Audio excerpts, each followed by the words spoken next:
I've been diving in this area since 2005.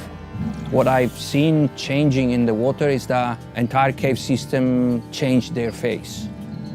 It was a cave system that was brilliant white, and a few years ago, everything turns black. And the reason is related to the human activity. It's one of the world's most Instagrammable destinations. Good morning, guys. It is our first full day in Tulum. Frequented by glamorous fashionistas in search of a bohemian paradise. But eco-hippies descending on Tulum for a dose of wellness and jungle raves are poisoning the world's largest underwater river system. When you flush the toilet, it goes straight into the aquifer. There are chemical and pharmaceutical compounds, and there are some tracer concentrations of cocaine. And attracting cartels from across the region. Hay mucho narcotráfico y está en disputa de muchos grupos que quieren tomar el control. Now, as construction of a new airport is underway, local scientists are working to expose the extent of the damage triggered by Tulum's rapid expansion, in a race to save this ecological haven. We are relying on having healthy reefs and clear water to keep surviving.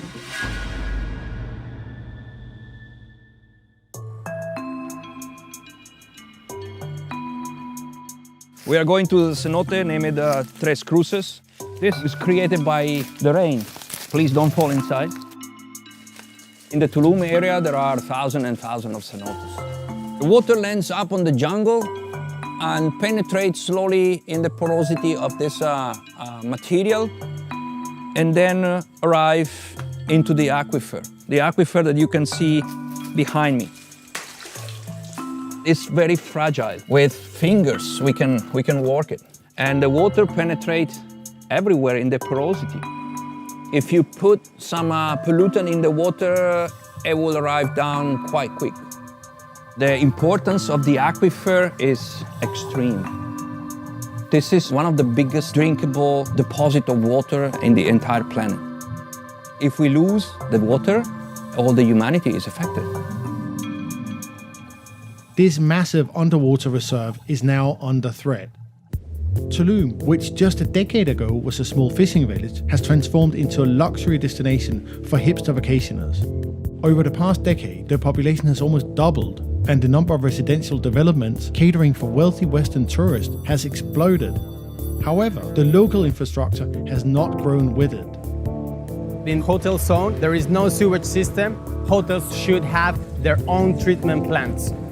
The biggest negative impact on development is the pollution of the aquifer, the groundwater system, by all this tourism flushing the toilets without a septic system. Currently, only 10 to 15% of buildings are connected to the sewage system, which means the majority of wastewater is seeping through porous rock into the underwater rivers that connects to the Caribbean Sea. Here in Tulum, we have the Mesoamerican barrier reef system. Many of our reefs are in a critical state. A healthy coral, you will be able to see the skeleton, the colors. It can be yellow, it can be orange, it can be purple. What we are going to see is like a carpet of macroalgae on top of the coral. For the last 12 years, we have seen the macroalgae cover double. If we don't diminish this macroalgae cover, the corals eventually can die.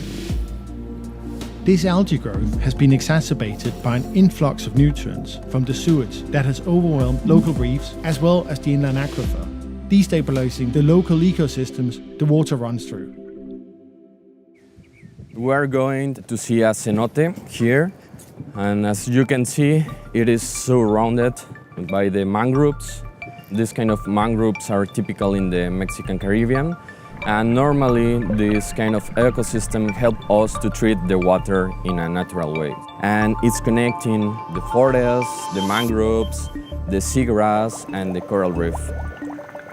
I think the worst thing that we have found here in the Tulum area and in the aquifer comes from nutrients, because the flush of the toilet, there are a lot of heavy metals. There are chemical and pharmaceutical compounds as ibuprofen, naproxen, and there are some tracer concentrations of drugs as cocaine that all of these compounds that were not there 4 years ago.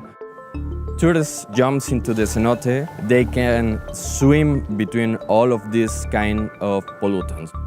If we have high concentrations of these bacteria that comes from the flush of the toilet, the people can get a stomachache and they can have skin problems because of this kind of pollutants. Tulum was a destination that was not described as a party scene. We are a small destination and we can't support that influx of people. Parties are done wherever, in the jungle, and of course there's a lack of sustainability, to say the least. Estamos aquí en Tulum, en el medio de la jungla, y esta noche vamos a tener una fiesta épica a la luz de la luna. Illegal jungle raves, advertised as rituals led by shamanistic DJs, are attracting partygoers. No se puede ver mi cara porque la policía, narcos y políticos persiguen a la gente que organiza eventos. La policía, pena de cárcel para organizadores, narcos, extorsiones. Traces of the drugs being consumed in Tulum end up in the natural water supply. La fiesta está cerca del cenote y cerca de cavernas de hace 65 millones de años. La razón de que la fiesta sea en la selva es porque nosotros queremos un concepto y también una cultura de lo que es cuidar la selva, entender lo que son la cultura maya hoy en día aquí, que viven y son nativos de aquí de la selva. Nosotros aquí vamos a tener varios rituales, se hacen ayahuasca, se hacen DMT. Whenever you do a party, there comes people that want to sell drug in said party. It affects us greatly on violence. Drug-related crime has risen by 783% over the past 3 years, with several reports of violence between rival gangs. We sell drugs to all the tourists. Anything you need, cocaine, weed, ecstasy, whatever you need. Are you part of a cartel? Yes, sir. Which one? Sinaloa. However, none of that appears to have deterred tourists. A new airport is set to open in 2023, and numerous new properties, hotels and resorts are being planned in anticipation of the large future influx of holidaygoers. Scientists and hoteliers fear that these precious ecosystems will collapse unless drastic sustainability practices are implemented urgently. The GDP of Mexico, more than 80% comes from these touristic activities. So like if you don't see our reef that is healthy and colorful and vibrant and full of fishes, people will stop coming over here. I think my greatest fear of the development in Tulum is the lawlessness, the not being able to hold somebody accountable. And what that means is that it could be a wild, wild west situation where if there is no consequence or you're not held accountable, you can do whatever you want. And the first thing that's going to suffer is the environment, without a doubt. I think it is time to step back a bit, see how we can offer adequate sustainability, actually invest in putting something back to our environment and not upsetting that balance, not growing too fast. As a tourist, you should be responsible and asking whatever place you are staying at, are you connected to the treatment plant? Are the wastewater getting treated? Because I don't want to be part of the problem. Business owners should realize that you're not compromised as a successful business by doing the right thing and being responsible. Because we're lucky, Tulum is incredibly high demand. It's thriving. So why not do things right?